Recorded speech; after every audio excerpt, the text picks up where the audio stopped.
이택수 김주영의 여론 공장. 안녕하십니까? 네, 안녕하세요. 뉴스공장 잘 뉴스공장 다녀왔습니다. 네. 네. 뭐 분위기는 뭐 그렇게 썩 좋진 않았던 것 같습니다. 대통령 지지율이 다른 뭐 여론조사에 비해서 네. 그렇게 오르지 않았고, 그리고 민주당 지지율이 많이 빠졌다. 네. 그래서 우리 공장장의 기분도 안 좋고 저에게 기분이 안 좋았습니까? 예, 저에게 말할 기회를 그랬군요. 제가 만들어가는. 일단 대통령 지지율은 이번 주에 큰 뭐 변화는 없었는데 그래도 긍정평가가 소폭 올랐습니다. 네, 0.6% 0.6%포인트, 45.4%가 나왔죠. 뭐 여러 가지 이유들이 있을 텐데 지금 또 국정감사도 하고 있으니까 네. 중반에 걸치고 있으니까 사실 지금 뭐 민주당과 국민의힘 양당이 더 대결 구도가 있으니까요. 네. 대통령은 뭐 비껴나가는 뭐 소위 뭐 영어로 뭐 디커플링 이렇게 말을 하고 있죠. 일단 뭐 호재보다는 악재가 좀 많았던 월화수. 그렇죠. 뭐 서해안 피살 일이었는데요. 사건, 대통령의 편지와 네. 관련해서 그리고 솔직히 제일 큰 게 라임과 옵티머스 사태. 네. 거기에 대해서 청와대 내부의 행정관이 연루가 돼 있다는 네. 그런 의혹 보도가 확산하면서 네. 민주당의 지지율이 뭐 큰 폭으로 빠지는 그런 결과가 나왔습니다. 그렇죠. 민주당이 빠져서 이제 네. 김어준 공장장이 좀 떨어질 때도 좀 튈 수 있는 거 아니냐 네. 이런 얘기를 했는데요. 그러니까 정당 지지도 그럼 다시 한번 얘기를 해주시겠어요? 네, 민주당이 큰 폭으로 하락했습니다. 4.3%포인트 하락한 31.3%가 나왔는데요. 특히 진보층에서 많이 네. 빠졌습니다. 13%포인트나 빠졌습니다.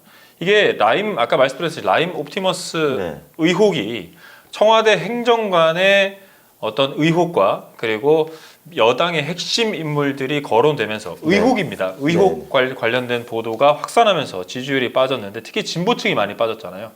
이 진보층은 이번 사태만 봤을 때는 뭐 이런 사태로 진보층이 빠질 수 있냐라고 의문을 품으실 수 있는데 과거 1년에 여당에 있었던 악재들, 뭐 오거돈 부산시장, 그 성추문 관련된 사건, 그리고 인천국제공항, 네. 그리고 박원순 전 시장의 이제 사망 그런 소식들이 있을 때마다 진보층이 많이 이탈하는. 그러면서 일부 진보층이 또 열린민주당이 좀 더 강성인 열린민주당으로 네. 그렇게 이동하는 그런 양상이 특히 있었습니다. 이제 화요일, 수요일 날 민주당 지지율이 안 좋았는데요. 네. 화요일 날, 수요일 날은 이제 강기정 전 수석 관련된 보도가 많이 있었습니다. 물론 강기정 전 수석은 바로 법적으로 대응을 법적 대응을 하고 했죠. 뉴스공장에도 출연했어요. 저 출연했는데 다음에 출연하죠. 뭐 이 부분도 있었고 또 선관위에서 이낙연 옵티머스 복합기 대납 의혹 조사를 착수했다. 뭐 금액도 얼마 안 되고 뭐 복합기라고 하지만 복사기하고 뭐 이제 팩스가 같이 되는 그런 뭐 흔히 사무실에서 쓰는 기기인데 아무튼 좀 이런 보도들이 좀 있었고요. 그리고 말씀하신 대로 라임 옵티머스 관련한 여러 보도들이 나오면서 민주당이 4.3%포인트 빠진 반면에 열린민주당이 또 3.1% 포인트 올랐습니다. 네.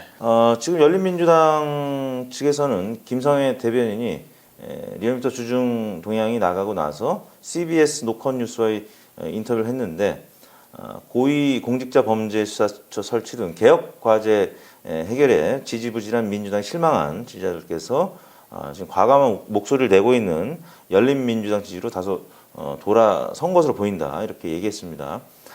그리고 이제 사학 비리를 밝혀낸 강민정 의원, 또 법사위원회에서 연일 쓴소리를 내고 있는 김진애 의원, 그리고 이제 최강욱 대표나 아니면 황희석 최고위원 등 수는 작은데, 네네네. 예. 그 굉장히 발언이 세시고, 예. 사이다 발언들을 많이 맞습니다. 하죠. 사이다 발언입니다. 네, 속 시원하게 예, 말씀하시죠. 공수처 관련된 또 개혁 과제에 대한 기대 심리도 반영이 된 것 같고, 그래서 더불어민주당에서는 좀 소폭 빠진 그런 분들이 지금 열린민주당으로 갔는데 지금 공직선거법 시효가 10월 16일까지인가 보죠. 시효 하루 전에 양정숙, 진성준, 이상직 등 무더기 기소, 물론 이제 김홍걸 의원도 포함되어 있습니다. 네.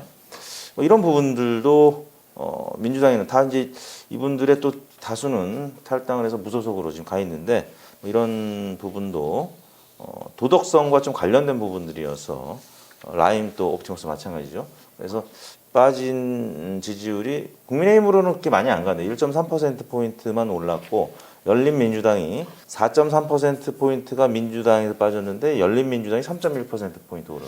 네, 이게 지금 현 정부 들어서서 네. 여당에서 그 실망과 어떤 의혹이 있을 때 무당층으로 빠지거나 중도층으로 남지 상대 당인 국민의힘, 뭐 그 전에는 미래통합당이었죠. 미래통합당, 자유한국당으로는 가지 않더라고요. 제가 지난 추석 때 제가 그 KBS에 출연을 했었는데 네. 그때도 그 조사를 분석해 보니까 상대 진영으로 가지 않고 아예 무당층으로 남거나 중립으로 남는 네. 그런 현상이 벌어지더라고요. 열린민주당과 더불어민주당 지지율 합하면 한 대략 40% 정도 계속 이어지고 있는데요. 열린민주당이 이제 오르고 정의당은 김종철 대표가 선출이 됐는데 상승폭이 크지는 않았습니다. 5.8%를 0.7%포인트 올랐는데 과거 같으면 더불어민주당 지지율이 빠지면 정의당이 올랐죠. 이번에는 열린민주당이 뭐 최근 들어서 이런 일들이 좀 자주 있는 것이 아닌가 싶고요. 대통령 지지율은 뭐 지금 대략 40% 중반을 계속 유지하고 있습니다. 다른 조사기관에서는 뭐 40% 중후반 나오고 있고. 그렇죠. 꾸준하게 대통령 지지율은 뭐 레임덕이 지금 이 정도면은 없는 최초의 그렇죠. 대통령이 아닌가. 아직까지는 그렇습니다. 근데 진짜 얼마 안 남았지 않습니까? 한 1년 반 남았는데 당분간은 계속 뭐 재보궐선거까지도 진보 또 보수층이 결집한 상태에서 선거 치러질 가능성이 있어서 지금 현재 상황에서 뭐 문재인 대통령 본인이라든지 뭐 측근이라든지 가족들의 어떤 도덕성 뭐 여러 가지 뭐 문제가 없다라고 하면 이 지지율이 후반으로 봐서 좀 떨어질 수밖에 없는데 그렇다고 득표율 41%보다 아래로 내려가면 조금 이제 뭐 30%겠죠. 좀 어려울 텐데. 절대적인 지지층인데 뭐 그 당분간은 41%. 계속 이렇게 유지가 될 것 같습니다. 네. 문재인 대통령이 41.1% 정확하게는 41.08%를 득표했는데 대통령 당선 득표율이요? 그렇죠. 근데 당시에 2위와의 격차가 어마어마했습니다. 557만 표였거든요. 그러니까 MB하고 DY, 정동영 두 분이 붙었던 17대 대선 때가 531만여 표였는데 557만여 표로 최다 득표 차이로 당선이 돼서 이 부분도 좀 굳건한 지지율의 어떤 한 축이 아닌가. 그러니까 1등과 1위와 2위가 완충작용할 수 없을 정도의 표 차이가 난다 이 말씀이시잖아요. 네. 그리고 당시 안철수 후보가 21.41%를 득표했는데 안철수 대표가 여전히 지금 정치권에 있단 말이죠. 그리고 보수 정치권의 또 한 축을 담당하고 있어요. 국민의당이라고 있죠.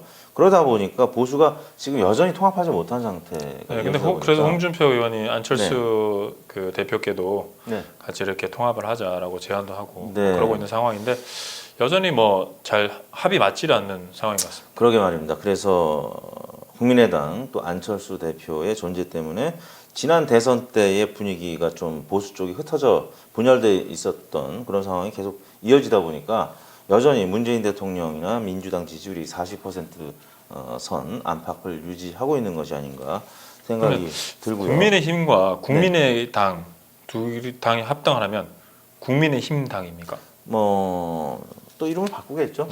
뭐 국민자 들어가는 국민의당, 국민통합당 뭐 이런 식으로 하지 않을까요? 국민통합당 왠지. 네, 지금 당색도 원래는 빨간색이었는데 이제 빨강, 파랑, 흰색 이 핑크보다 약간 핑크보다 이 핑크 제가 뭐 국민의힘 지지자는 아닌데 오늘 그 니트가 이거밖에 없어서 이걸 입고 왔습니다. 그러니까 핑크색에서 빨강, 파랑, 흰색이 섞여 있는 뭐 이런 지금 색채의 변화도 주고 정책의 변화도 주고 있는데 시각적인 것도 중요하지만 어떤 메시지가 중요한 것 같습니다. 당무감사가 지금 가고 있고 그래서 국민의힘이 지금 야당의 시간이라고 해서 국정감사 절대적인 한방이 없어요. 이제 절대적인 한방이 결국에는 거기 차기 주자가 당내에 있어야 되는데 그렇지 못한 부분이 좀 힘이 없는 거죠. 대목이 아닌가 싶은데요. 여하튼 더불어민주당 라임 또 옵티머스 이 사태 지금 어떻게 보면 추미애 강경화 이렇게 하다가 지금 이제 라임까지 넘어왔는데 이 부분을 어떻게 잘 극복해내느냐에 따라서 더불어민주당이 다시 30% 중반으로 갈지 아니면 30% 초반에서 국민의힘과 오차범위내 경쟁을 계속할지 여부가 결정이 되지 않을까 싶습니다. 이슈조사는 뭐였죠? 네, 이슈조사 BTS 그러니까 대중문화 예술 우수자에 대해서 징집 시기를 좀 연기를 하도록 어느 정도 나이가 차면 가야 되잖아요. 좀 그러다 보니까 뭐 대학도 다녀야 되고 대학원도 다녀야 되고 그렇죠. 그래서 연기하고 있죠 지금 BTS가. 근데 이제 아예 조금 더 여유를 두고 근데 워낙 또 지금 BTS가 상장도 하고 빅히트죠. 빅히트, 빅히트 엔터테인먼트가 상장도 하고 또 그 빌보드 차트에서 계속 지금 선전을 하고 있지 않습니까? 그러다 보니까 더 관심이 많이 가고 국감 때 병무청장 나온 자리에서 스티브 유승준 씨 이슈와 함께 이 부분이 논란이 됐는데 결국에는 이제 면제가 아니라 연기하는 쪽으로 소집을 연기하는 쪽으로 병역법 개정을 검토하고 있습니다. 네, 아미가 참 대단한 게 네, 아미조차도 이제 BTS 여러분들이 이제 군대를 가겠다. 네. 모든 똑같이 청년과 함께 신성한 국방의 힘을 지겠다. 네, 아미가 응원했잖아요. 참 대단한 것 같습니다. 그렇죠. 네, 정말 BTS는 진짜 시대의 힘입니다. 또 중국 누리꾼들이 BTS를 좀 뭐라고 했다가 난리가 나지 그렇죠. 않았습니까? 전 세계 아미들이 완전 네, 진짜 전 세계 아미들의 결국은 유엔 아미가 언론도 돼가지고 네. 중국 다 언론도 폭격시켜버리고. 네, 무릎을 꿇었습니다. 네, 그렇죠? 이길 수 없어요. 네. 아무튼 여기에 대한 여론조사 결과 어떻게 나왔습니까? 네, 찬성 58.8%, 반대 31.4%, 잘 모름이 9.8%가 나왔는데 이념 성향 관계없이 한 뭐 4명 중 3명 정도 꼴로 이제 찬성이 많았습니다. 반대가 역시 어느 연령대에서 많이 나왔나 이렇게 봤더니 20대네. 병역 관련해서 민감한. 제일 민감하죠. 35.1%. 근데 이게 이해를 해줘야 돼요. 그렇죠. 네. 지금 갔다 왔거나 복무 중이에요. 아 그럼요. 저도 군대 아. 가기 직전에 한 달 전에 거의 네. 뭐 정신 착란 증상이 네네. 있었어요. 네. 군대 다시 가는 꿈 가끔 꾸고. 아 저는 군대는 정말 즐겁게 잘 했던 것 같아요. 그때는 정말 왜냐면 피할 수 없으면 즐겨라. 네네. 무조건 즐겼거든요. 아니면 너무 스트레스 받으니까. 아, 근데 이제 수능 시험 보는 꿈은 자주 꿉니다. 아 그래요? 네. 그래서 스트레스가 많았고. 와 수능 시험 보는 꿈은 자, 찬성은 30대와 50대, 60대, 40대 다 60%가 네, 다 넘었습니다. 50% 이상. 예, 세부적으로 보면. 네, 근데 그런 이제 결과가 20대는 약간 좀 찬성 의견이 다른 연령대에 비해서 좀 낮았고요. 70대 그러니까 이상에서는 잘 모름이 많습니다. BTS가 누군지 몰라. 네, BTS. BTS가 사실 저는 뭐 RM은 리얼미터 약자기도 하니까 RM 되게 좋아하거든요. 근데, 랩몬스터입니다. 근데 이제 그렇습니까? 네. 리얼미터 약자 아. 몇 명인지 사실 정확하게 몰랐어요 저는. 네. 근데 이제 노래도 이번에 다이너마이트는 좀 이제 귀에 쏙쏙 들어오더라고요. 노래 너무 좋죠. 예. 근데 그 전까지는 사실 노래가 참 어떤 노래가 있는지 잘 몰랐는데 네. 70대 이상 뭐 이해됩니다. 잘 모르겠다는 의견이 29.6%로 가장 높게 나타났는데 리얼미터 자회사 빅디퍼라는 빅데이터 회사가 있는데요. 네, KB국민카드. 4대 주주가 넷마블이고요. 이 넷마블이 또 이걸로 돈 엄청 벌었습니다. 방시혁 대표의 또한 6천형. 6천형. 방준혁 회장이 또 어떻게 하다 보니까 또 친척이 방시혁이야. 그래가지고 2016억인가 뭐 투자했는데 6배 최소? 10배? 10배요? 2조. 와 오늘 빅히트 상장해서 더블상. 그러니까 한마디로 따상이라고 그러죠. 네. 따상이 걸렸다가 풀리더라고요. 근데 저는 이제 걸려 있을 줄 알았는데 그래서 방준혁 회장한테 좀 이따 이제 전화는 한번 넣어보려고. 안 받아줄 거예요. 네, 밥이나 좀 사달라고. 그때 우리 리얼미터나 이 빅디퍼 빅데이터 자회사 얘기를 뭐 슬쩍 숟가락을 얹어봐야 되겠네요, 제가. 뭐 네. 그냥 대놓고 얹어도 될 것 같은데요. 뭐. 네. 또 대표님은 또 엄청 또 막역한 사이시니까. 근데, 같이 라면을 드셨던 사이시니까. 네, 그렇죠. 방준혁 회장이 네, 진짜 참 어려울 때, 힘드실 시기에. 힘들었을 때. 그래서 이제 우리 저는 그때 태어나질 않았어요. 빅디퍼 자회사도 또 투자를 하셨고. 네. 아무튼 BTS 화이팅입니다. 진짜 좋으신 분 같아요. 네. 대표님이랑은. 다들 뛰어난 분들이죠. 자, 오늘 뭐 이 정도로 마무리를 해야 될 것 같은데요. 네. 김 이사가 오늘 좀 우울한 날이었지만. 아니야 하나도 안 우울합니다. 이제 하도 네. 많이 혼나서 배가 부릅니다. 그래서 오늘 점심 뭐 자동적으로 다이어트가 되는 진짜요? 그런 하루가 아니었어요. 자꾸 더 멋있어지고 저는 자꾸 살이 찌고. 근데 이제는 물론 저 공장장께서 말씀하시는 네. 거 다 이해하고 그리고 공장장도 되게 공장장님을 좋아합니다.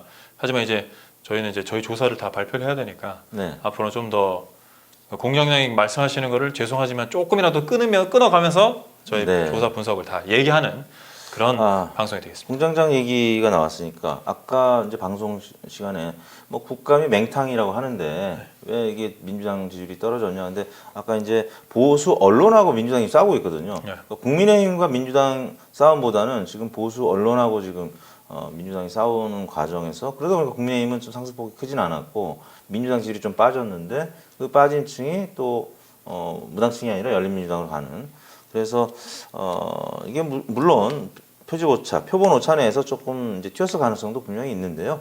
항상 표본 오차는 있습니다. 모든 조사에는 표본 오차가 이제 개입이 되기 때문에 저희가 95% 신뢰 수준에서 플러스 마이너스 4.4%포인트라고 말씀을 드리는 건데 그 외에도 설명하기가 어려운데 아무튼 민심은 좀 극단적으로 변하는 뭐 그런 상황이 있을 수가 있다라는 점. 그래서 저희가 여러 요인들을 아까 모두에 설명을 드렸습니다. 이제 진짜 마무리하시죠. 네, 오늘 리얼미터 조사 여기까지입니다. 감사합니다. 네, 감사합니다.